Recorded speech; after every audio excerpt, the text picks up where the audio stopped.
Is there any benefit to starting cold weather crops indoors, or should you just direct sow them right in the garden? That's what we're going to talk about in today's episode, and you might be shocked by what I have to say.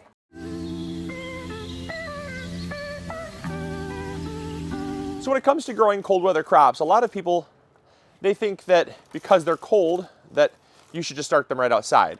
And that's not a flawed way of thinking. That's very true. They can definitely handle the cold weather. A lot of your seeds, like your lettuce, spinach, cauliflower, kale, cabbage, all your brassicas, mustard greens, even herbs like cilantro. You got vegetables like beets. You also have radishes, right? Lots of different cold weather crops that exist. They are very frost tolerant, right? Like you could grow them right now in early March, have no problem whatsoever, even if you happen to get a frost, even a freeze in some cases. They're that cold tolerant. So you're not flawed by thinking that you should just start the seeds right outside to reserve some of that precious space you have in your grow room for stuff like, like your tomatoes and whatnot. And that's absolutely true. You could totally do that and be just fine.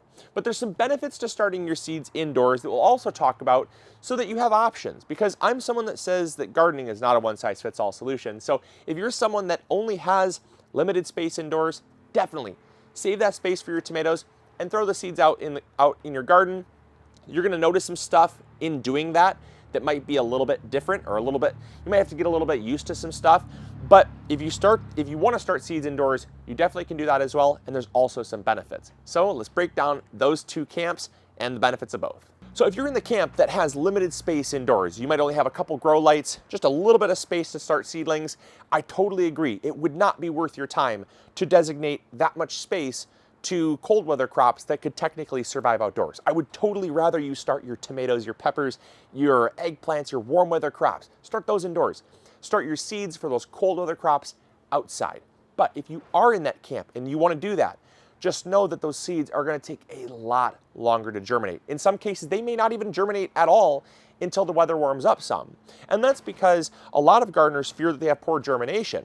Well, the reason is because the seeds need warmer soil to germinate, but the plants themselves can tolerate colder temperatures. It's a little bit confusing, but basically you can look at it like this. If you're growing like a lettuce crop, lettuce is cold weather, loves cold weather. In fact, it thrives in cold weather. The seeds themselves need about 40 to 45 degrees to germinate, and they need that pretty consistently for a day or two in order to start that germination process. If they don't have that, they'll just sit in the soil. They won't germinate. And you'll look at your garden and you'll say, must have gotten some bad seed. Nope, when it warms up, they're all there. It just needed to warm up some. So the germination time will take a lot longer. But once the plants are up, the plants will be just fine. So if it happens to get colder again, or whatever, you can oftentimes just, like I said, just let them duke it out. They'll be fine in 40 degree, 35 degree. Heck, lettuce is fine down to like 25 degrees. No problem at all. It's very cold tolerant. And like I said, it's often just getting the seeds to germinate is the problem. So in order to get over that, if you don't want to start your seeds indoors, there are some benefits with starting your seeds indoors, as we'll talk about. Just simply take something like plastic. Take a plastic cover and drape it over your soil. It helps to warm the soil up, and that really helps to increase the germination rate that much faster for your cold weather crops, if you're in the camp where starting indoors is not an option. So when it comes to starting seeds indoors though, there can be a ton of benefits. And one of those benefits is the fact that, like I just talked about, germination rates are much slower outdoors. If they take a month to germinate outside because it's just too cold, they might only take 3 to 4 days inside. And a lot of gardeners, what they prefer to do, and this is one of those amazing benefits, is if you have the space, what you can do is you can germinate your seeds indoors, even as like a small seedling, and then move it outdoors. The plant's fine. Again, like I said, it's just getting over that hurdle of germination, and then the plant is totally fine. So what you can do is if you have the space, you can see a tremendous benefit by starting your seeds indoors just to get them started. Once they're started, then you can slowly move them outdoors, a process called hardening off. Basically, you take your tray, move it outside for 2 or 3 hours a day, bring it back inside.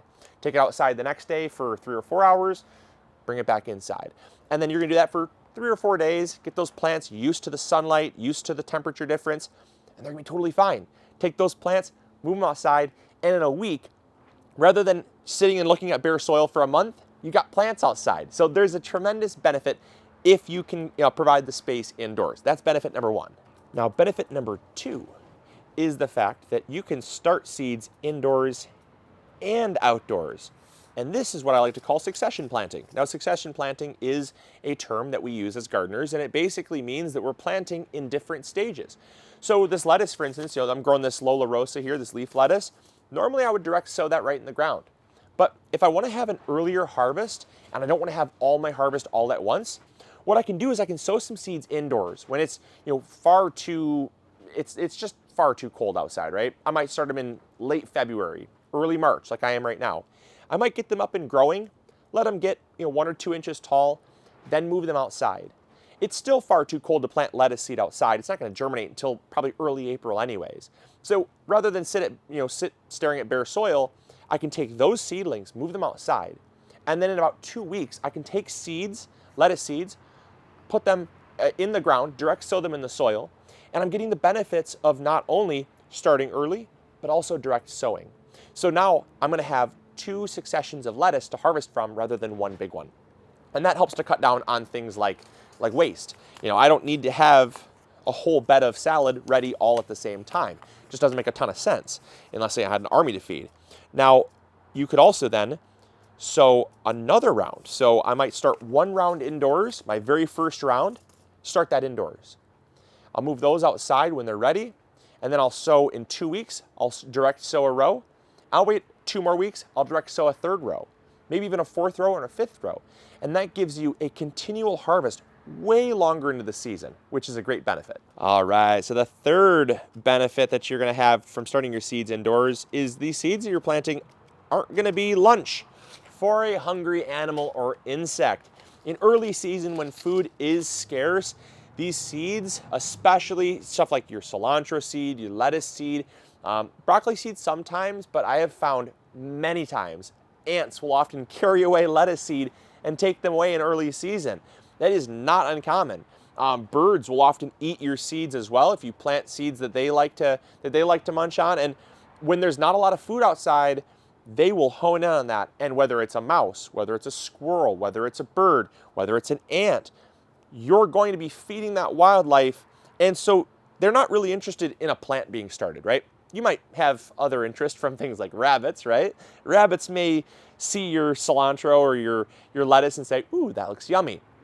But if you're a bird, there's zero interest in a small lettuce seedling, but a bird absolutely would love to eat some lettuce seed. And so rather than feed the wildlife, you could actually get your plants started indoors. Again, just get them up a little bit, get them up like 2-3 inches, let them grow a little bit, and then move them outside, and you're gonna be way better off. And you're gonna have way more success because you're not feeding the wildlife. All right, 4th reason why starting indoors is a smart idea is because in the case of like what I'm starting right now, this Brussels sprout, the season is so long for Brussels sprouts. Brussels sprouts can take 110 to 120 days to fully mature and get sized up. And in our growing season here in Michigan, if we started our seeds directly outside, the growing season would just not be long enough. So the 2 prime examples of that I can think of right off the top of my head are onions and Brussels sprouts. Because the season is so long on both of these, I'd much rather start them indoors if possible, because if I sowed the seed directly outside, absolutely, come early April, come mid-April, the weather would warm up, the soil would warm, they'd eventually germinate, and they'd be growing. The problem is then the amount of time it takes for them to grow and mature would just be cutting it way too close. And I'd much rather have my seeds started indoors, get them started, take out a little seedling and move it outside, and be way better off. So a longer growing season, obviously, like if you live down south and you have 150, 170 days, you may be in the camp where you could just start that directly outside, no problem. But here in Michigan, we're not afforded that.